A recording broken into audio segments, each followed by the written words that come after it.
Every question that's been asked from somebody on the screen had to be repeated by me. Why? Whether they were sitting here, because you don't talk like you had a fucking pair, because you don't have a pair. Man up, God damn it. Nobody's gonna sell you a goddamn thing. Nobody's gonna give you anything. Nobody's gonna be your fucking chairman unless you talk like you had a pair. Man up.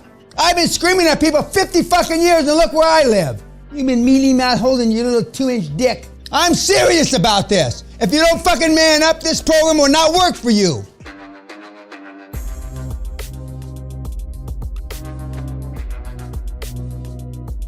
Right now you got zero now. And even this little chicken shit deal for $1.4 million, she's gonna have about $500,000 equity is gonna accrue to her, more or less, from zero, for nothing, yeah. Do any of your mentees that deal with private equity gets involved? No. That the private equity, venture capitalists are the investors of last resort. We do everything wrong. Now, sometimes in the big deals, the $300-400 million deals, then cash flow doesn't meet debt service. Unless you can write a check for $20 million, it ain't gonna happen. Then that's why I don't recommend that you do the big deals to begin with, because and the private equity, if they're being truthful with you, and some of them are, what do you bring to the deal? We'll give you a finder's fee. I have kids right now making $3 to $10 million a year just on finder's fees because they know how to find deals, they know how to find motivated sellers, and they take them to private equity. No responsibilities. Wash their hands of the deal like Pontius Pilate when they turn over the deal. Some guys are making 10 million. We got an extra JP Morgan guy that's making 10 million quid a year, and he's not working. Well, Brits don't like work too hard anyway. They're lazy fucks. Yeah, but I mean, it's if you do everything wrong. All debt funding. What? All debt. Debt, almost all commercial debt. And you don't have to give up shit. Yeah. The other thing is the way she closed that legal firm when she got cleared was she kind of did like an assumptive close. She knew what she wanted. She's like, I know you're the best. I want the best. And if you are no, the but best, she tells everybody that. She tells everybody that. That's in the script. That's awesome. For example, there's certain accounting firms in the top 10 that literally own 80-90% of the healthcare market in certain areas of the United States. There's certain accounting firms in the UK that own healthcare down south, from London south. There's certain that own it from London to Leeds. There's certain that own it, and they know they own it. I mean, there's all kinds of these charts that they do surveys. 87% of the healthcare market in middle western United States, PwC owns. But the script says, I know you're the best, we want to hire you. So the script's the same whether you're talking to, and you practice with the smaller firms, 20, 25, fifth largest firm, and you work your way up because you're going to make mistakes. You're going to make mistakes. And even the best guys make mistakes. And the ones that crash and burn, so to speak, are the guys and the gals that go, and if it's your brother-in-law and you've done business with this asshole for 20 years, and I see it on the board, I throw you out of the program because that's not what this is about. This is new blood, because you're not going to convince the old blood that you've found a new way after 35 years. Not going to happen. Nobody is even remotely that good a salesman in this group.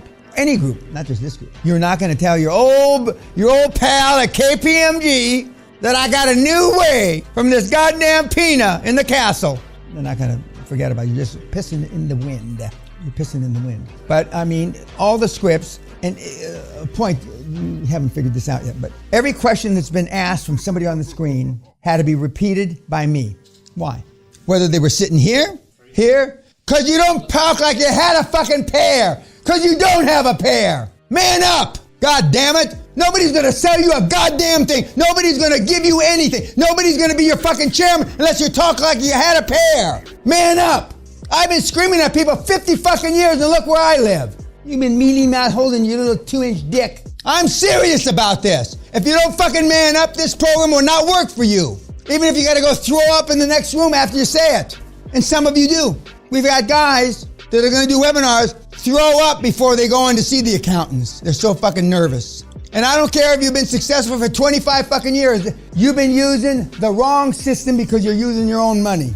And you can continue. Now, you can take your own money and make this work. It won't be anywhere near as effective. And if you're looking for ROIs, return on investment, the return on zero is infinite, you fucking idiots. Infinite. That means good. I mean, remember those confidence challenge men I'm talking about? They're in this fucking room. And it manifests itself different ways for different people. And I don't care if you're from Portugal or Spain or some more refined area of the fucking world. If you don't act like you had a pair, this will not work. Nobody ever in my life, since I'm 10, 12 years, ever had to ask me to repeat a fucking statement. Never. And here I gotta repeat everybody's fucking questions. Enthusiasm is the Greek word from God from within. I've been accused of a lot of things, but not being enthusiastic ain't one of them. That's poor English. If you don't think you can fuck all night, by God, you can't fuck all night. So let's get this fucking shit straight. And don't come back and write in the fucking Reddit, QLA failed because I have no balls. Why don't you put that part in there? Because I couldn't get my 1-inch willy wet because QLA didn't work for me. And that's what they put in there. Every one of those cocksuckers I threw out of the program. So you're either gonna man up, it's like the success test. If somebody spit in your wife's face, I forget the question, something like that, what would you do?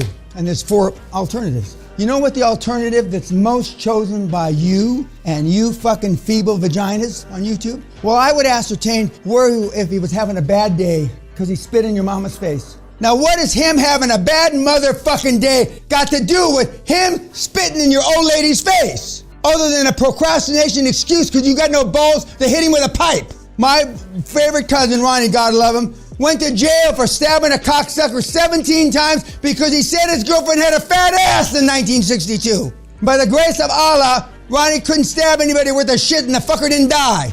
Went to prison, or reform, whatever they sent you in those days when he was 15. That's for saying she had a fat ass. I asked my cousin Ronnie, he said, well, we'll kill the fucker. Now, I'm not suggesting anybody kill anybody. I'm just speaking metaphorically speaking, of course, because I wouldn't want anybody. Fuck you! Not everybody deserves to be alive. And you know that, and I know that, but I say it and you don't. So unless you're gonna stand up, this system ain't gonna work. Everybody so far says, I got ruthless. Well, she would know ruthless if it bit her in the fucking snatch.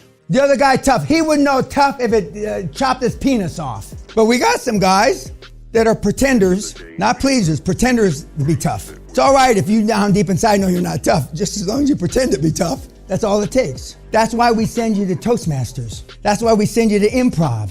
And yet 98% of the high performance people are all introverts. But I mean, Warren and Bill and these guys are, ruthless is not a word. Whatever transcends ruthless is the word to describe them. And Steve, God rest his soul, was a fucking unbelievable. They told me that I'm a pussy. He said, a bunch of them said, Dan, you could have been a trillionaire. Forget the IT. You could have been a trillionaire. But you're too easy on people. If I'm too fucking easy, what the fuck are you? I could eat this whole fucking room alive. If I'm easy, if I'm soft, what the fuck are you? And that's what they say privately, off camera. You could have been a contender, Peña. You could have been somebody if you'd just been nastier. The guys in the 90s and early 2000s were infinitely tougher. All we did is kick them out the door. No templates, no fuck all. Now you want me to hold your hand and go sign the deal with you. And I don't even do that when I'm chairman. Fuck you, you find out how to do it yourself. Come back and tell me, this is when I'm chairman. Come back and tell me when you got the deal done. Ask the rest of the board members. And I get 20%, not 1% or 10%. And if you're a real pain in the ass to me, I take 30%. Or if you're a real pain, I take the whole fucking deal from you and bury you in the fucking desert outside Tonopah, Nevada. Because when I say I'm gonna fuck you up, I mean I'm gonna fuck you up. I'm just bullshitting. All you have to do is be 5% of me, you'd be a billionaire. 5%. Anything else about, we're gonna have to see Josh tomorrow. I don't want YouTube seeing Josh. That's a secret. We can't show you YouTube. Guys, I'm telling you, and that's what I read in your papers. Softness across the board. The toughest person in this room is soft. And that bodes, and I'm selfish. I don't give a shit if you die in your bed tonight, but I'm selfish. If all you fail, then I should not have given, I'll give you your money back. I'm only here so I can add numbers. I don't give a fuck, because I don't. I don't eat with you, I don't want to talk with you. Don't you get it? There's a fact pattern here. I don't want to know your names, that's why we have place cards. I don't want to know your fuck, I don't give a fuck if you're a black, blue, Chinaman, I don't give a shit. I don't like any of you, because all you are is problems for me. But one of you may turn up 30 billion, like in the last seminar, a guy called Praise Allah for him. And that means that one guy does 30 billion, that means it's 100 or 200 people less I have to deal with. But everybody in this room has the capability of doing it, if you want it bad enough. You just heard somebody can't speak English. It's even better because she's a gal. I won't slag gals off, maybe, as much because we got a couple of gals in the room. Any questions? My 5:30, 6, 6:30. Okay, we eat it today. And tomorrow afternoon, it's the boxing. If anybody's had a change of heart, please tell Kim. It doesn't matter. I don't give a shit if you box or you don't box. If there's nothing else, we will see you tonight. I believe it's 7 o'clock for drinks. Goodbye, YouTube. Thank you very much.